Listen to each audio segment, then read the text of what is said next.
Hi, and welcome to the Human Side of Business podcast. I'm Ange McCabe, CEO and co-founder of Intuitive Performance. I'm a performance coach, HR professional, whole person leadership facilitator, and your host. The Human Side of Business podcast is fueled by the genuine curiosity to understand how personal characteristics and skills can be leveraged to drive individual and team performance, tangible outcomes, and ultimately organizational success within business. Each podcast is devoted to sharing knowledge, expanding our learning edges, and exploring the trends in corporate culture towards growing the emotional intelligence of organizations. I'm so glad you're here. Hi there, this is Ange McCabe, CEO and co-founder of Intuitive Performance, where our business is the success of your business. I'm a performance coach, HR professional, facilitator, and your co-host along with Scott Rust of the Elevate Business Podcast. The Elevate Business Podcast is a journey of discovery fueled by curiosity to genuinely understand what makes people tick when it comes to their professional path, choices made, and the personal characteristics that drive performance, tangible outcomes, and ultimately success. The Elevate Business Podcast is here to promote the enormous contribution of small and medium-sized businesses around the world by exploring the actions that make a workplace successful, the trends in corporate culture towards growing the emotional intelligence of an organization, and how we build whole person leaders from the ground up. Each podcast is devoted to sharing knowledge, growing our learning edges, and honoring our passions with a special guest who has elevated their businesses, overcome obstacles, and inspires others to do the same. So glad you're here. Hi, and a warm welcome to episode number 22 of the Elevate Business Podcast. Both myself, Ange McCabe, and Scott Rust are your hosts. We have the pleasure of introducing you to Carolyn Hamilton-Kuby, founder and CEO of Morningstar Centre for Engagement.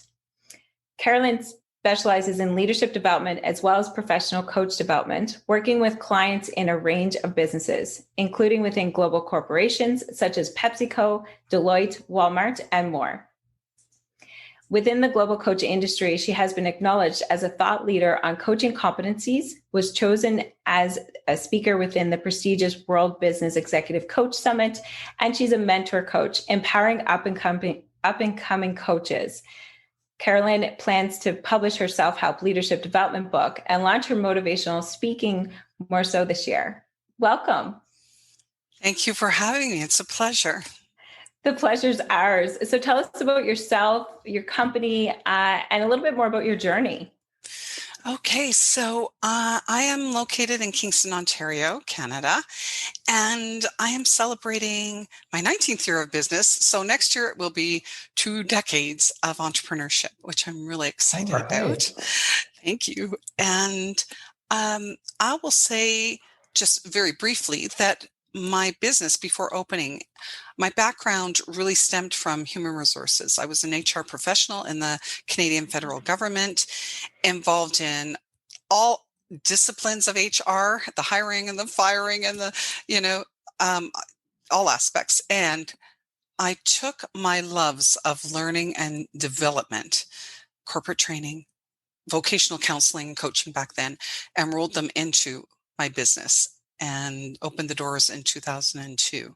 And the journey included like the offering of leadership development, corporate training, and some career development and coaching initially. My business was called Morningstar Consulting Group.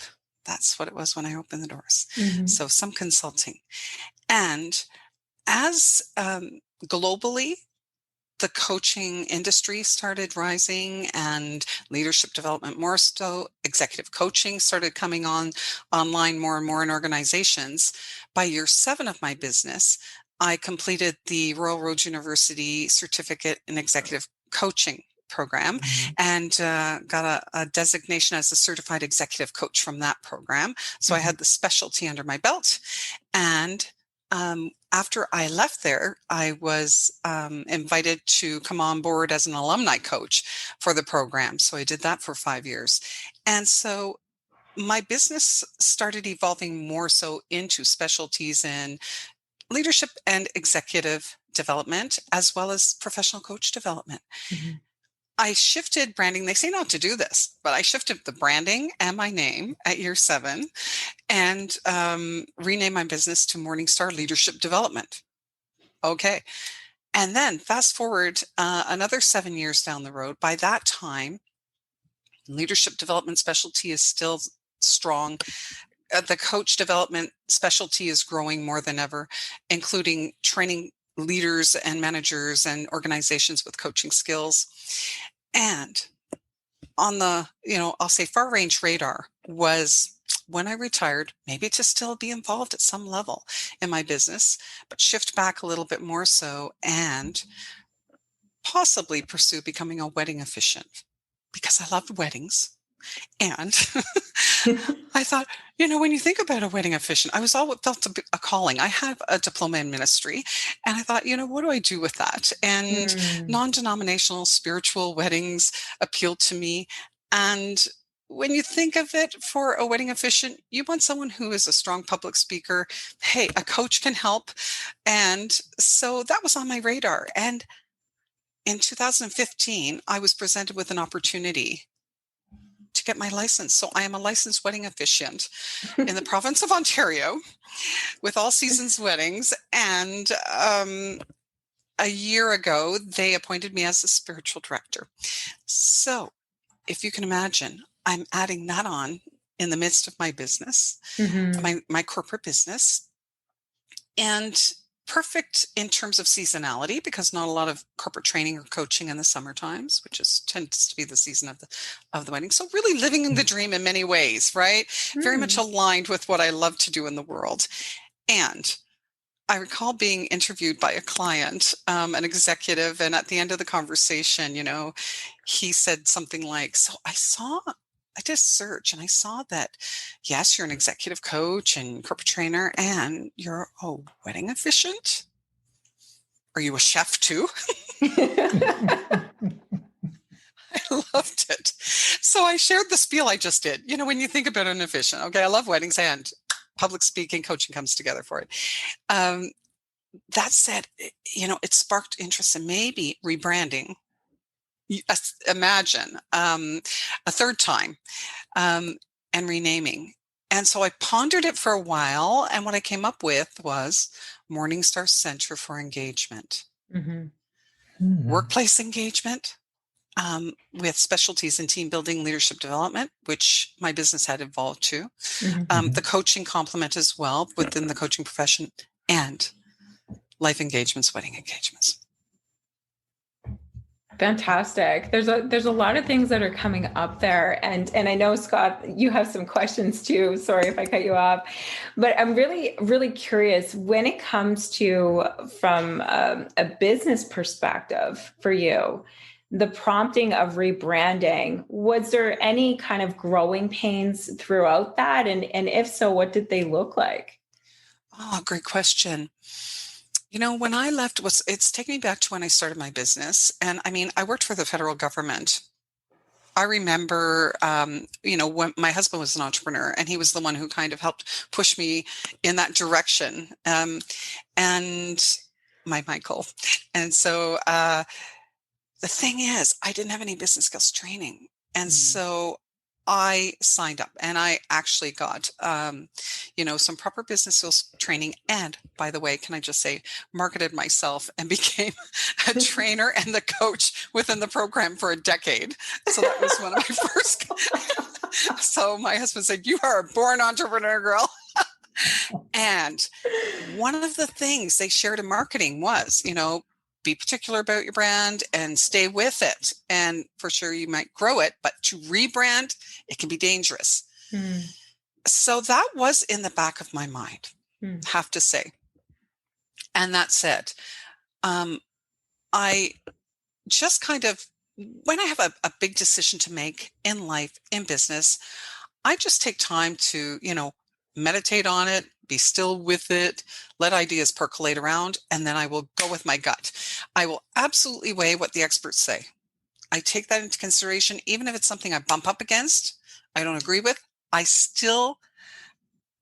really work at mindfully being open mind, heart, spirit.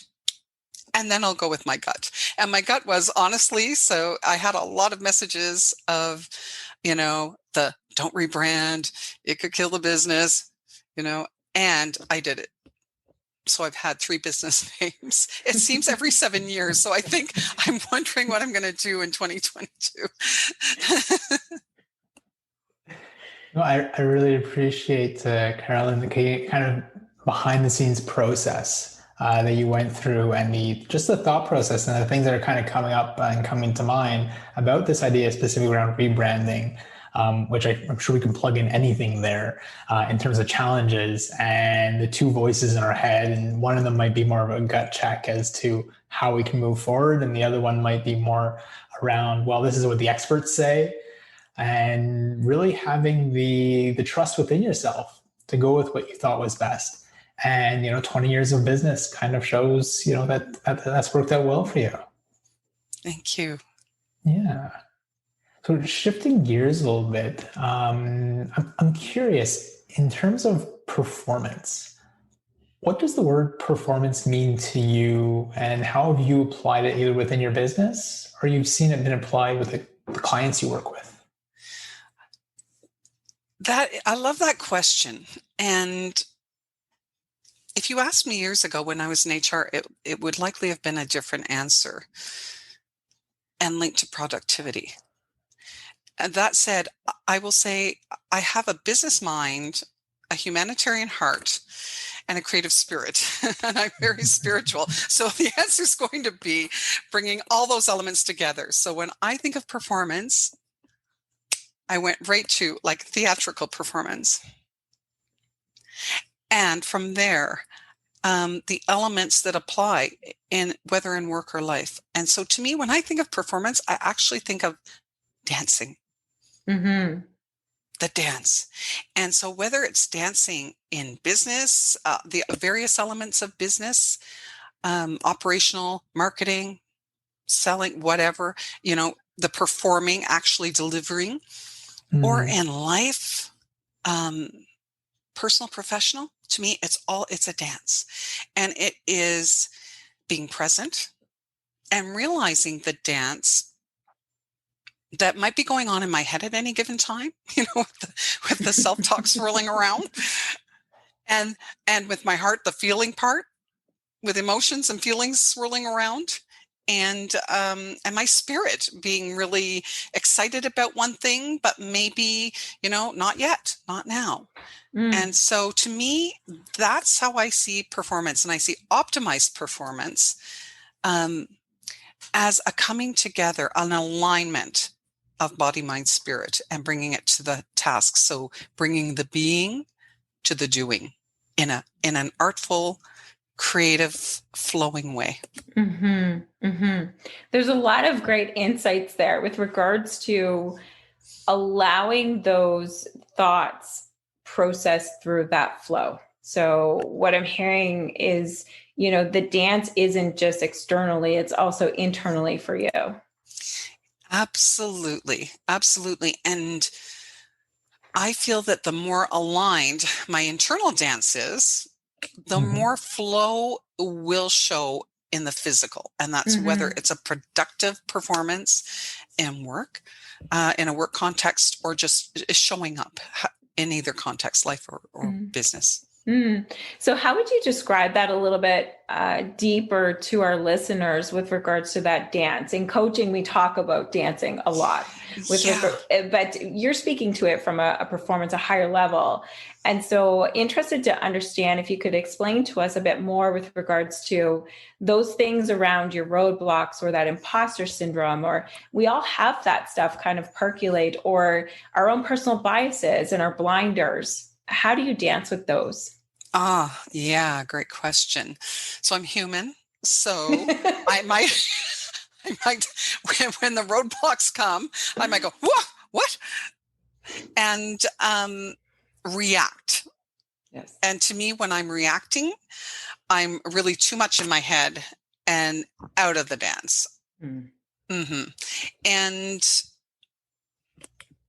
So it is, I think the thing is, at the age and season of life that I'm in, and I've been practicing mindfulness for about 20 years now. And so that kicks in pretty darn quickly, thankfully. And that helps me manage the dance, the internal dance of getting in my head and reacting when there's a roadblock. Mm-hmm. Also, I'm a certified practitioner in NLP, neuro-linguistics programming, Mm-hmm. and reframing and managing self-talk is a huge component of what I take away and practice from that modality. So pretty darn quickly, when there's a roadblock or obstacle, I don't even use those words. Truly, it's more like opportunity. What's the opportunity here? And is the opportunity it's an opportunity always to at least stop and reflect. What is that roadblock, obstacle? Where is the opportunity in it? Mm-hmm. What do I do with this? Do I just step back, let it be, see what happens? Not necessarily my nature, by the way. I'm type A personality. So I work at that. But just step back and be patient. Or do I go around it? Or is it there because maybe it's sending me on a different path and direction, and I'm going to be open to that and put on my adventure explorer hat and be open to the process. So it's that absolutely a knee-jerk reaction can go out initially. Oh, what's going on? Something's in my way. And very quickly get into the dance of, hey, it's an opportunity. Where is this going to lead me? Mm-hmm.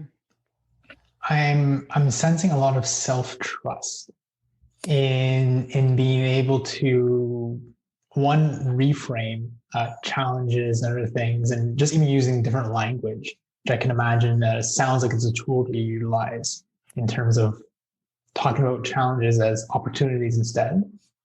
But then trusting that you'll know how to address them, whether they be going over them, going around them, or just letting them be and kind of seeing what happens. Can you speak a little bit further to that self-trust? And has that always been there? Is that something that was developed over time? It has not always been there.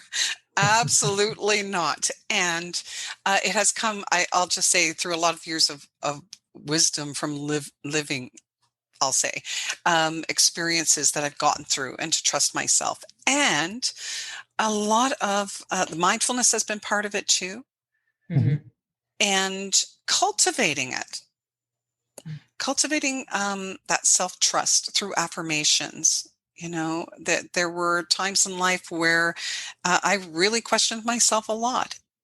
And kind of going back to my NLP background again, what came out of that was really changing up a lot of the, limiting beliefs and whatnot.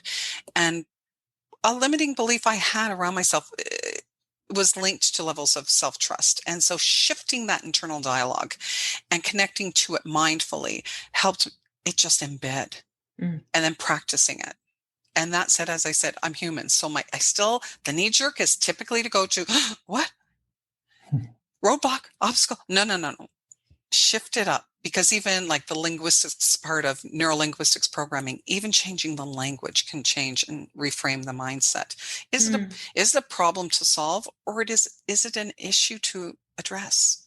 Just shifting the words can shift the energy around it. And so for me, kind of getting rid of words like obstacle and shifting it to opportunity has been a strategy. When the pandemic came on last year, and more so in Canada, I was heading into my biggest contract of the year. It had been a contract that I'd had for about 5 years and spans over spring and into the fall. And my biggest contract as an entrepreneur. And so I protect a lot of time around it. And about a week away from the start, they had to cancel because there was travel involved, and there was just no way for it to, evolve and open up as planned. And so all of a sudden, my calendar was empty, pretty much from April to September. My revenue stream was the anticipated was gone. Right. So an entrepreneur's nightmare And Certainly. just saying. It And so resonates. the very human part of me went, oh my God, what am I going to do? Oh, gee, and I got really into my head about it for about a good 24 to 48 hours. And in spite of like decades of practice, there you go. I was really went into a fear mode. Mm. And so it actually was a great opportunity. It didn't seem like it at the time, but it was a great opportunity to step back and say, yeah, I can still go there and stay there for a little while too. It's not so momentary when it's a big thing. And that said, fairly quickly after, within about 36 to 48 hours later, it was like, okay, what am I going to do with this opportunity? Doesn't feel like an opportunity, but I'm going to frame it as an opportunity. And it was like, there was part of me going, it kind of does feel great to have open space that I didn't have. And because this is a trying time. So I think I'm going to just take the week or so and ponder what I want to do. So that was a bit of stepping back and patience. And it occurred to me that it was an opportunity to reach out to do some pro bono work. And so I contacted some executives in educational institutions and healthcare and said, I'm an executive coach. And if I can help, I'm willing to give this many hours to you over the next months to help you through. And some people took me up on it. And within the coach community, I mentor coach at any given time, quite a few. And I reached out and said, how about we get together and coach, just coach each other, call it Coach Connection once a month. I can spare an hour and a half a month. And so it was amazing how many took me up on that, and the word spread, and a little community joined together to coach, just opened up breakout rooms, and people coach each other once a month. And just about the time I was thinking, maybe I do have to market, because I really haven't had to. Been lucky. My business has really spread from word of mouth. Just about the time I thought, maybe I need to do something to get some irons in the fire and lined up, some contracts started rolling in, as is typical, once I got out of the fear factor and trusted. So that's an example. That's a fantastic example of going from, your perspective of how you trust yourself into moving and experiencing, like a lot of us, all of us, through COVID, and then how you applied that trust to yourself. That's beautiful. Well, thank you. And the humanness of it all. I still go to reactivity as a knee-jerk reaction. Little Miss Mindfulness. Yeah. We're human, right? We're human. And in some circumstance programmed, for sure. One of my favorite stories is that I was selected to deliver a mindfulness program, co-facilitate it with a psychologist here through Queen's University in Kingston. They had a research study going, and it was a 12-week program to bring mindfulness to people with high anxiety. So I was co-facilitating with a psychologist, and I think it was week 3. It was one of those days, you know how it is? And like it was snowing, and there was traffic, and then this and that, and I was delayed, even though I gave space and buffer in my schedule. And long story short, I kind of flew in kind of unmindfully to the mindfulness workshop. And as I started it, I just looked down in the moment, and I saw that my skirt was on inside out, giving a mindfulness workshop. I'd gone home, spilled something because I was going too fast, and my skirt was on inside out, and all I could do was laugh and own it. And they said we never would have known, but that to me kind of speaks to, yeah, sure, I practice it, and it does show up very resourcefully in daily business and activities, and I'm human.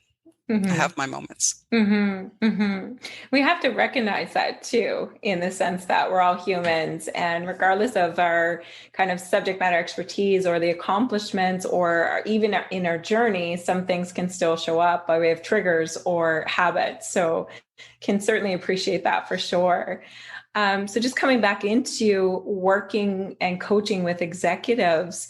So what has been your biggest learning around that space? I am asked this quite often from people who are interested in becoming an executive coach.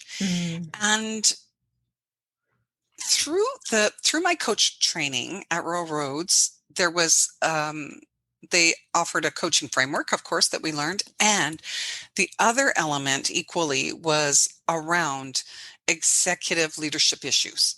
So that was the specialty, a strong component around that, theories and one had to have about a decade of leadership experience to get into the program. And that said, and I know this from as being typical, I'll say, from other colleagues who are executive coaches, we all pretty much agree that typically the first few sessions are on what you might consider typical executive issues around vision and mission and those sort of things. And by about the third or fourth session, I could almost call myself a life skills coach. Right. They become a part of it, I think, is the trust factor. They start trusting the coach to go deeper.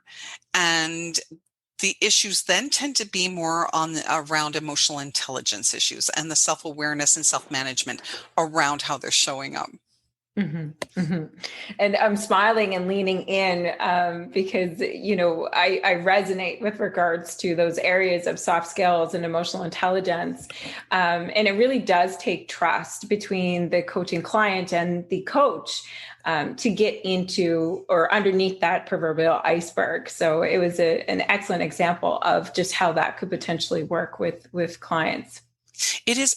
I find, Ange, if I had to say, I think it's absolutely that the client starts to trust you, and because we hold a space of non-judgment, right? And also they see the value of coaching. Guys, sometimes they're skeptical and what is it? They've heard about it. Oftentimes they're still looking for mentorship or consulting, and asking for answers. And when they see that it's not that, so what value is it? And then when by the time third or fourth session and they see, the value of it, that they are walking away more empowered or with more insight, forward movement, that to me is part of it too. It's the trust element. That's I think that's the biggest piece, but also they see value in coaching. So they continue, but at more depth. I love the coaching experience that you bring to the table, and kind of coming in, I think you had mentioned in 2002, and then later on closer to 2010, I think actually getting into the coaching industry and seeing how it's evolved from where it was to where it is today, and continues to evolve. Because I think, to your point, everyone has a bit of a different idea about what coaching is, and so did I, until I actually got into the industry and started understanding it a little bit better. And so I'm curious, what is something that stands out to you when mentoring new coaches that are kind of coming into the field? And I'd like to mention too, I'm a certified executive coach, and pretty soon after, within the year, I became a member of the International Coach Federation and got my ACC credential and then my PCC credential in about 2012, I think. And I've been a mentor coach in their registry since about that timeline. And I would say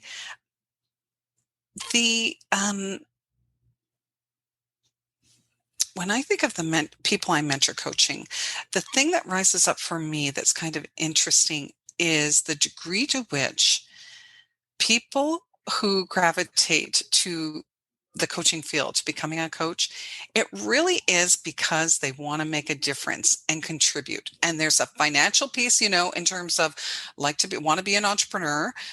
That may absolutely be part of it, and, make meaningful income, sustainable revenue.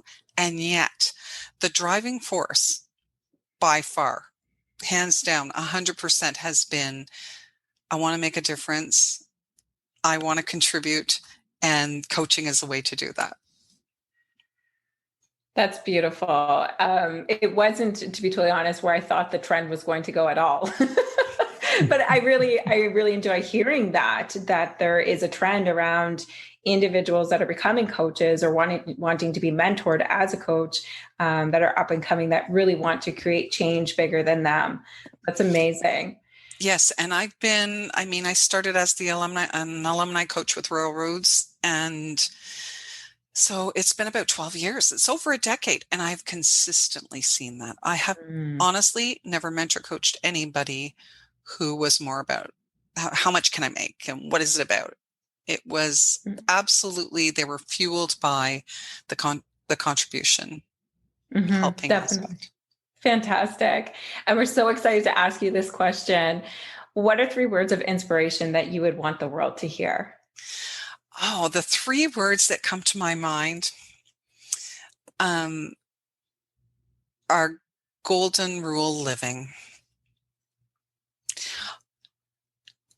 I look back on what's happened in this last year, and even quite honestly, when I was in HR, when I was an employee, when I was in HR as a coach, what's happening in the world. And I think if we all brought more humanity to what we do, it would go a long way. And at the core of being a humanitarian is respect. And so the golden rule, kind of treat others as you'd like to be treated. We all want to be treated with respect.